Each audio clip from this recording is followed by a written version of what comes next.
Welcome back to the second video in the channel. In this video, I'll be showing you how to do the best bagels ever. A small ingredient made all the difference, and I'll show you how.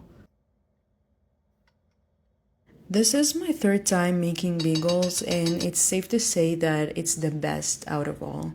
And I'm now getting into the habit of baking my own bread at home that will last me for a week or maybe a little bit more.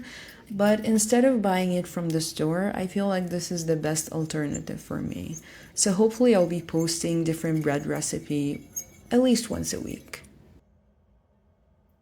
As you saw, for this recipe, I started with warm water, mixed the yeast, brown sugar, and salt.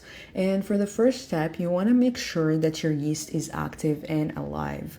And you will know that once you have that fluffy look after you leave it for 10 minutes. If you don't get the fluffy look after the 10 minutes, you will have to start all over again and change your yeast, because for this recipe or any bread recipe, it's really important for the dough to rise, so you will need an active yeast. So after that step and leaving it for 10 minutes, you will add the flour. It will be better to use bread flour.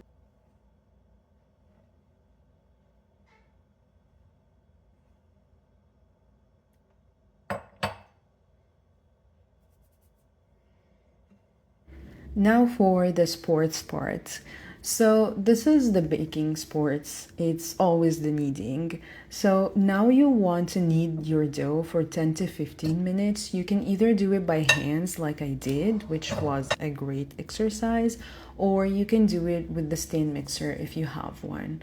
So I actually never mind the feeling of the dough in my hands. I know some people don't like that, but it's so relaxing for me. It really reminds me of how I used to play with clay when I was a kid. It was so much fun. And it's really relaxing once you stop thinking about the sticky fingers at the beginning, and you get like this satisfying, fluffy dough at the end.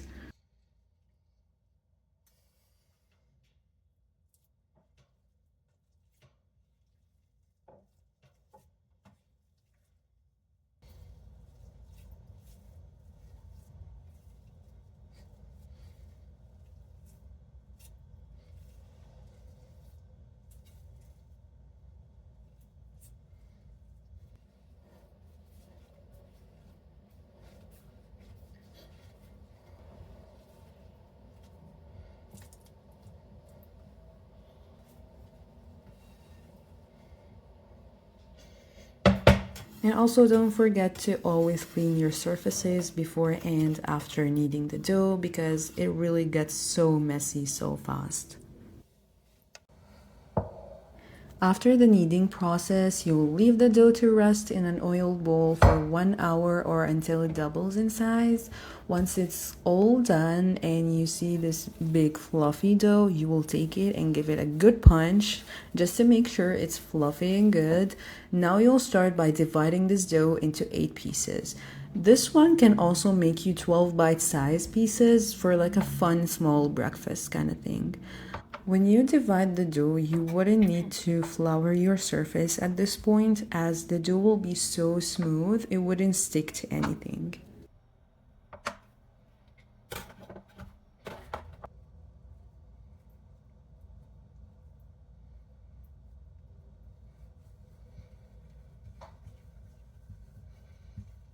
After the dough is rested and you have divided it to 8 pieces or 12 pieces, and you have poked a hole in it to give that bagel look, and I would also advise to make that hole like big, because it's going to rise in the oven and it may get like smaller and smaller.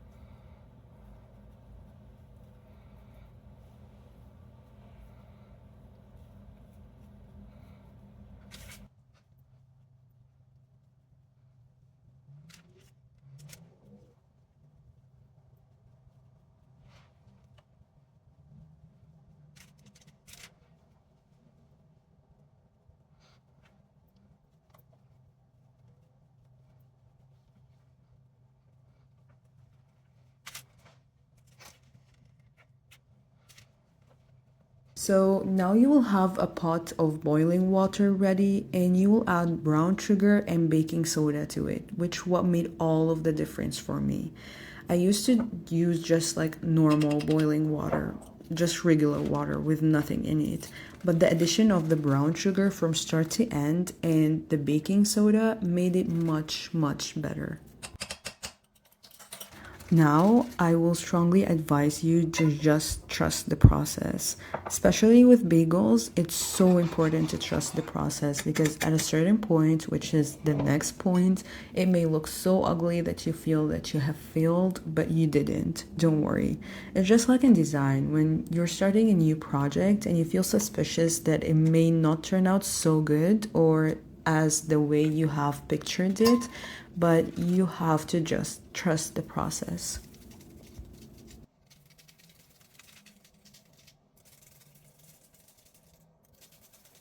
You will boil the bagel for 10 seconds on each side and then transfer them into a slightly oiled parchment paper and add your favorite bagel toppings right after so they can stick to the bagel.